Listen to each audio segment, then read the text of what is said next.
Hello everybody and welcome along to this special edition of the Event Industry News podcast. All of this week, Monday the 17th of September through to Friday the 21st of September is the Event Wellbeing Week campaign. You can search using the hashtag EventWell18 for more information about this. And all of this week, we're going to be speaking to people who are involved in the initiative. And I'm delighted to say on today's episode, we'll welcome Mark Maher. Mark is the events director for Boulevard Events and joins us from somewhere in the UK, I'm guessing, Mark. Hackney Wick, actually.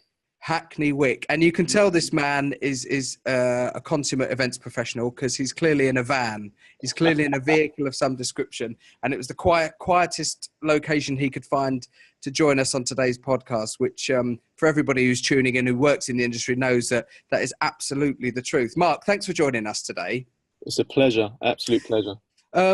Before we talk about the EventWell campaign and the initiative, let's just put into context your place within the events industry. What is it that you do professionally for Boulevard Events?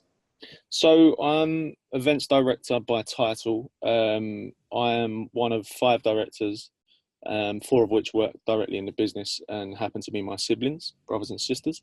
I am in charge of running the company, which is an events catering business, and my day-to-day consists of getting the best out of staff, which is kind of where my interest in well-being lies, but among other things, Sure.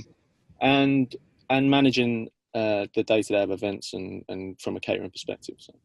And as a catering business, this is clearly going to be something that we'll touch on, I've no doubt, as the conversation on today's episode progresses, the subject of catering and eating and getting good food down us whilst we're all working and leading busy lives. But just looking at the initiative as a whole, event as a concept, it's been published certainly in the last few years that people who work within the events industry and as an event professional is one of the most stressful jobs that people can do.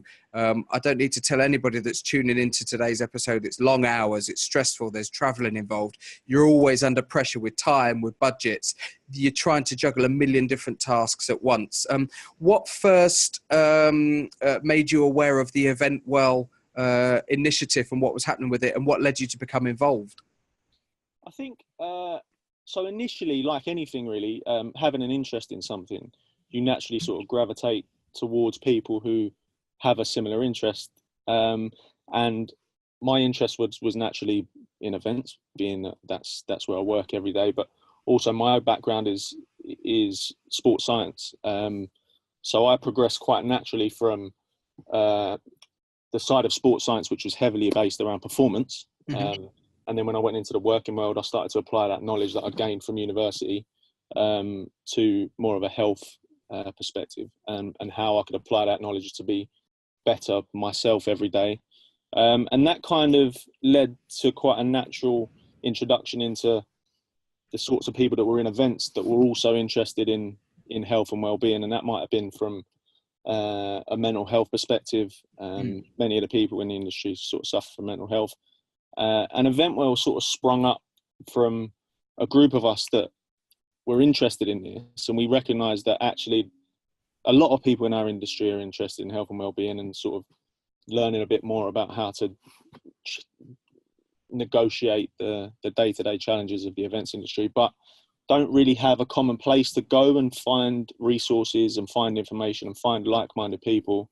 Mm-hmm. And Helen Moon sort of took the ball by the horns about 18 months to 2 years ago and set up EventWell, and that's, we find ourselves here now, 18 months later, just before EventWell 18.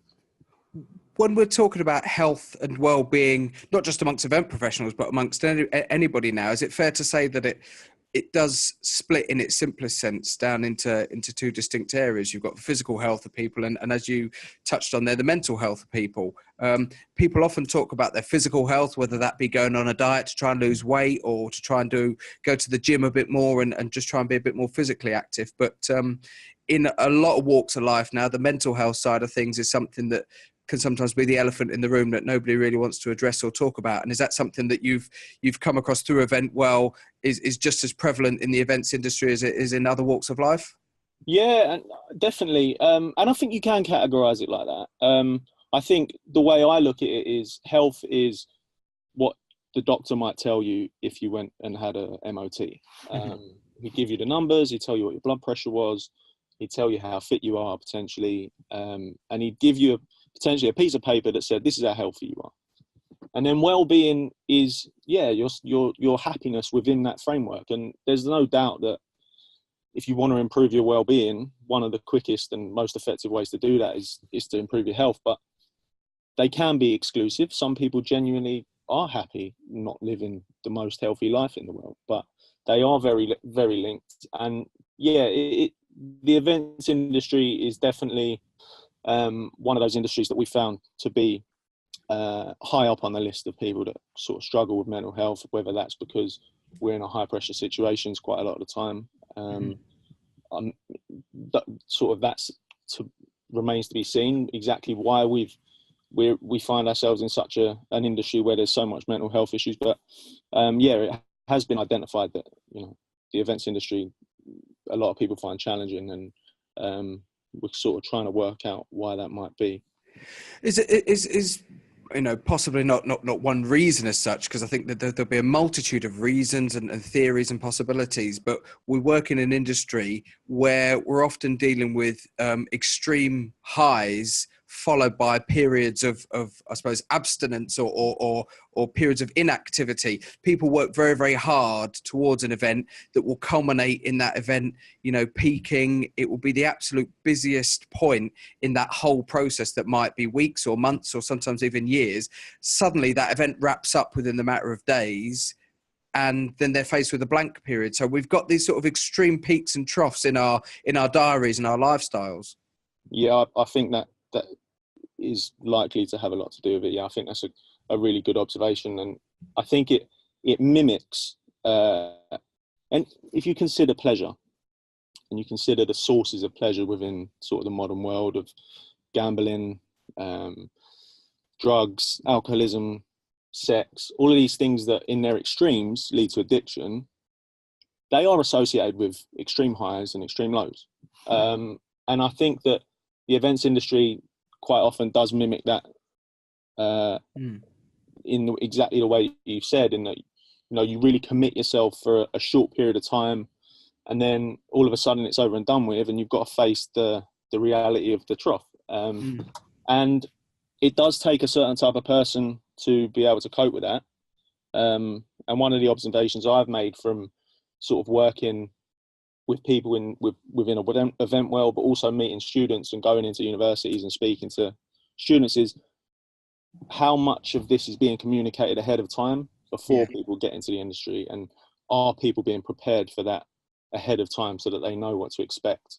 Because it certainly came as sort of at least a very interesting topic to the students that I've spoke to, that they weren't necessarily aware of sort of the existence of EventWell and the existence of everything that we just spoke about. And when we look at that, as I said, that's something that perhaps occurs in the mental health side of things, where we have that bit of a crash, after the euphoria. That's something that certainly happens post event. But when we're actually leading up to the event and gearing ourselves up for, people will look in their diaries, won't they? After months of preparation, they'll look in their diaries and they'll go, there it is. That's the key week. That's the week where it all goes a bit crazy. And that's perhaps the week then, after all that preparation, where personally people really let themselves go, don't they? They might not eat well, they might not hydrate properly. There's all sorts of things like that, which I suppose ties in with what you guys do from a catering perspective. You probably have seen a lot of people who are on site who throw a bit of food down them quickly for 5 minutes and then rush straight back off to the next task.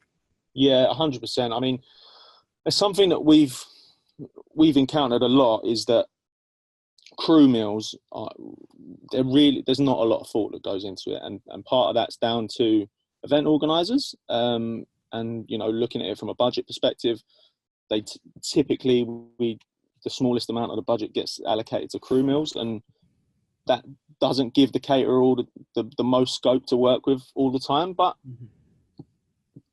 healthy food doesn't need to be expensive food. So there's a multitude of factors that go into it. A lot of the time, the crew just want to eat pizza. So there's that side of it as well, and then there's a side of it that, you know, us as caterers, we can really push the agenda if we're bold enough to do so and say, look, our policy is that we provide healthy meals for crew, and you know, those crew members that don't like it, perhaps they can go and get a sandwich from Pret if that's what they really want to eat. But you know, so there's a lot of things that go into it, and there's a lot of people that can help the agenda in different ways. But it's definitely something that needs to improve, because ultimately we're not setting people up to perform at their best level from a nutritional standpoint on events. And you said quite rightly that the two sides that we spoke about a few minutes ago are not exclusive to one another, and there is that knock-on benefit that you sound like you definitely advocate, that if we are eating better, if we are healthier physically, it will have that knock-on effect for most people to just be a little bit sort of mentally healthy as well. Yeah, I think we massively underestimate the power of the diet. I think we massively underestimate the importance of sleep. I think that people probably recognise the importance of exercise now, but they don't necessarily engage in it as often as they would admit that they should, mostly. But if you look at it from an all-round health perspective, you've got sleep, nutrition, and exercise, essentially, which are the three sort of pillars of health that you need to look after. And events the nature of events makes it very difficult to look after all three of those, because it's unbalanced in nature. Times change all the time. Often you're working until 4 a.m. and you're up early the next day. And it's very difficult to maintain a routine. And at the end of the day, humans are habitual creatures. We thrive off routines, and we thrive off creating healthy habits. And if we're not allowed to do that, then it can become very, very challenging. I always say to people that, yeah, we do work in an industry where it's going to be challenging, which makes it all the more important to put these habits in place when we can. When we have those downtimes of 6 to 8 weeks where we don't have an event on, that's when we've got a chance to create healthy habits, because when we do go through those unbalanced periods, when we come out the back end, you're going to revert back to habits, and either you've created good ones or you've created bad ones. And that's when you're going to start relying on the habits that you've created in the downtimes. So yeah, it's a challenge, but you know, it's doable. There's plenty of us that negotiate it. This just looking at the subject of EventWell 18, this year's campaign theme is looking after you and yours, aiming to encourage event professionals first and foremost to be taking better care of themselves, which then allows them to take better care of others and maintain important relationships with people that they're working with. And this doesn't have to be a sort of a management down approach, does it? This doesn't necessarily have to be management looking after themselves and then to take care of their staff. We're talking about everybody that's working with anybody in the industry, maintaining themselves, but then keeping an eye on the person stood next to them. 100%. I think you hit the nail on the head there. We can't give from an empty cup at the end of the day, and if we don't fill ourselves up first, we've got nothing to give to other people. And a lot of the time when you perhaps you go into an office and everyone seems a bit grumpy, it's probably because they're battling with themselves. You know, they know that they're not firing on all cylinders, and they just haven't got the energy to give to other people. And I think it does start. No one can force you into looking after yourself better. No one can force you into health and well-being at all. And all that we can do as employers and as business owners is to try and create an environment at work that allows people to take the step on their own. But ultimately, everyone still needs to take that step. And like you say, the more of us that do that, the more energy we'll have to give to other people and to help other people. Another key part of this year's campaign and this year's EventWell 18, Wellbeing Week, is promoting the healthy and the health benefits of human contact, with the hashtag Hug an Event Prof being used throughout the week. Again, this is something that, whilst it's great to have that as an initiative and as something that you want to promote, is not always going to be the easiest thing for people to try and adopt and become a habitual thing, because the nature again of the industry is that you walk into work every day and you could be working with people that you've never met before. You know, you'll bounce on to the next job, to the next show, to the next awards, whatever it is that you're doing, and you're thrown into the lines then where you're working with new faces every day. So it's not always the easiest thing to try and encourage people to do, is it? No, of course not. And look, it doesn't need to be Hug an Event Prof week. It could be buy an Event Prof a coffee week. You know, it's all it is. It's a statement to say, look, there's a group of us here that really care about this thing of health and well-being, and we really care about the industry, and we really care about the health of the people in it, and the well-being of the people in it. And perhaps we can all do a little bit more to because most people care. Most people care. They just don't necessarily talk about it every day. And it's just one of those things that, you know, to say, look, let's break down some barriers. Let's start a conversation. There are a group of us here that you can talk to if you've got some stuff going on. And it's just a little bit of a statement to be made in a positive way to say, look, you know, we're around. If you've got anything going on. Yeah, sure. Say hello, basically. And last, I mentioned at the start of the episode that last year was the inaugural Wellbeing Week, EventWell 17. I'm curious to know, were you involved with that, and are you able to sort of tell us how successful that was, and you know, what the feedback you had from that was? Yeah, I was involved, and it was brilliant. We started the week with a yoga session, which about 50 to 60 people turned up to, and it was a bit of an introduction to EventWell, and that was right at the start of the week. We had a presence at pretty much all the industry shows that were happening that week, Square Meal being the main one. So we had a panel talk, which I was involved in, and all the feedback was extremely positive. And I think that the only thing we're lacking now is awareness. Because everyone that sort of heard about what we're doing and that's been involved in any of the sessions that we've done, with ILEA UK and with Square Meal, and they've all been really intrigued, really interested in what we're doing, felt like they've got a lot of value from the sessions. And hopefully over the next course of the week and over the next year or two, we can sort of build a much more awareness and a bigger community of people that are willing to sort of devote time, or, you know, at least spread it around on social media so that people know that we're here. And people with subjects like this, people sharing their own experiences and ways that they've either helped combat issues, or tips and tools and methods that they've used to try and stay, you know, healthy and focused in their professional lives. It's always important that people share these ideas and thoughts. So how much uptake has there been within the industry of people coming forward to say, I've seen what you're doing, and perhaps could I share this information, or how do I get involved with this? And, you know, what's it been like? Yeah, lots. A lot of people have come forward and said, look, I work as an event professional in X agency, but I've also started this business that helps people with stress on the side. I'd love to be involved and maybe come and do a workshop at one of the events. So there's been a lot of that. And there's obviously been a lot of case studies of people coming forward and saying, look, I've got a history of struggling with mental health. I'm still kind of getting to grips with it, and I'd just love to be involved in a community that can sort of, I know that I can open up to every now and again if I need to. Sure. One or two people come on stage at an event and, you know, share their case study. And because a lot of the time with mental health, it's just a case of sharing and knowing that there's other people out there that are going through the same challenges. It doesn't need to be serious mental health. It could just be like, I'm really stressed at work at the moment, and like, it'd be good to know that there's a few people that are going through the same stuff. Yeah. But yeah, it's really attracted a lot of people that have come forward and sort of wanted to get involved and share their own stories. Yeah.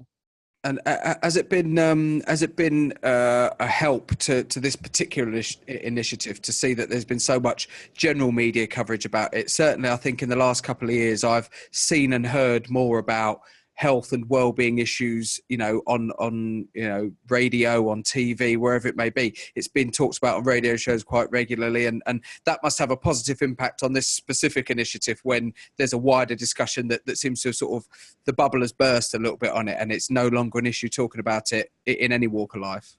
Of course, yeah. I think there's so many examples of, you know, celebrities and people that are in the public eye coming forward and and speaking about their own issues that they've had, and challenges that they've overcome, and seeing the positive response from that on social media. Twitter is usually quite big for things like that. I guess it's created a bit more of an environment where people just feel like they can share and they can see the positive that comes from it. Mm-hmm. So yeah, we've definitely seen that on a more localized scale with EventWell, definitely. All this week on the podcast, we're going to be talking to people who are involved with the Event Wellbeing Week 2018. It runs from Monday the 17th of September, right the way through to Friday the 21st of September. So if you're watching or you're listening to this podcast well after that event has taken place, you can go back onto Event Industry News. You can find all the podcasts that we did that week and find out loads more about the initiative via eventwell.org. Even though Event Wellbeing Week runs between those specific dates, I'm sure Mark will back me up in saying that this is something that will be available to event professionals and will be something that you can access and get involved with all year round. Is that right? 100%. EventWell Week is more about getting the word out. It's the week that we devote to really sort of contacting guys like Event Industry News, and getting the word out about EventWell and doing as much as we can. Because at the end of the day, we're all volunteers, so we can't devote our time to EventWell week in, week out. So we focus all our energy on this week, but that doesn't mean to say EventWell stops outside of EventWell Week. We're available all the time. The resource is there all the time, and we just want people to get in touch. If they want to help out with EventWell, great. If they just want a friendly person to have a chat with, even better. Fantastic. And if people do want to get involved, as I said, eventwell.org is the website to go and visit. And you can use the hashtag EventWell18 on the social media platforms. And I'm sure that there'll be loads of stuff being shared during that week and ongoing as well. As we said, that week itself is to raise awareness about it. Event Industry News are really proud and keen to be involved in that particular week and helping to raise that profile and raise that awareness. But this is an ongoing thing. So if you're watching and listening to this podcast at any point, get in touch with the guys. And if you've got a story to share or you want to find some advice because you think that you could do with a little bit of support and help yourself, make sure you get in touch with all the guys. And our thanks today to Mark Maher. Mark is the events director for Boulevard Events, who's joined us today on this special edition of the podcast that we're doing all this week. Mark, thanks very much for joining us. Absolute pleasure. Thanks for having me. Not a problem at all. And we'll see you on the next edition of this Event Industry News podcast special. Thanks a lot, guys, for tuning in. We'll see you soon. Bye-bye.